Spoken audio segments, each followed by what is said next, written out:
Big coastal cities, they've got the most expensive housing markets anywhere.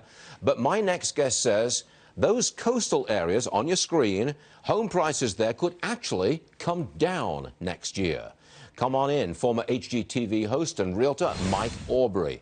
Now, okay, we're just talking now about those coastal cities where home prices right now are very, very high. You think they could come down next year? By how much, roughly? Give us a ballpark. You know, I'm really unsure on how far they would come down, Stuart, but I'll say this. I think when you look at the corporations that are in those cities now, the fact that the trajectory on pricing has absolutely gone through the roof, and the fact that you're seeing those companies move out of those spaces and go to southern spaces where things are cheaper, taxes are cheaper, so go the millennials, I think the demand is going to be down. I think you could see it maybe drop as much as 5%. Okay, now that's the coastal cities where home prices right now are very high. What about the rest of the country?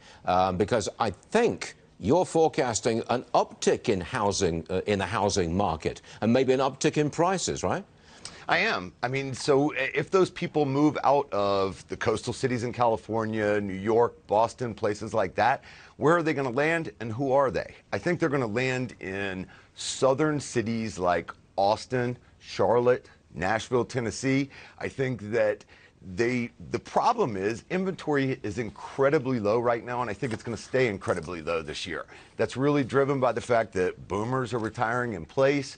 I think that first-time homebuyer housing is sorely underserved right now, and I think that that may create, put us in a situation where people are having trouble, bidding wars are going to occur, and prices may go up some because of it. Bidding wars? Oh, that's interesting. We've not seen bidding wars for quite a long time, if I'm not mistaken. I remember them back in 06 and 05. I can remember that, but not recently. What about millennials? We keep hearing conflicting reports as to whether they're buying homes or not buying homes, renting or whatever. What are they doing?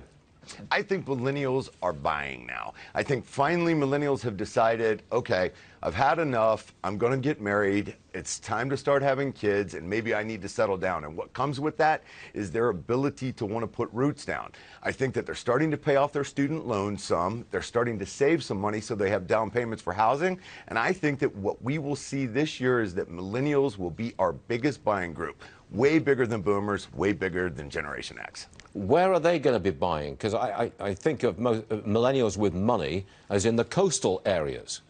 Well, I mean, look, let's talk about Apple as an example. I think I heard you say something about Apple before the break. Apple is getting ready to spend $1 billion on a campus in Austin, Texas, not in Menlo Park or somewhere near there. I think that what we're seeing is that it's just too much money to be in those spaces anymore, and they're going to move to places that are more tax ripe for them. Okay, it's a trend. Mike Aubrey, thanks for joining us. See you again soon. Thank you. It's my pleasure.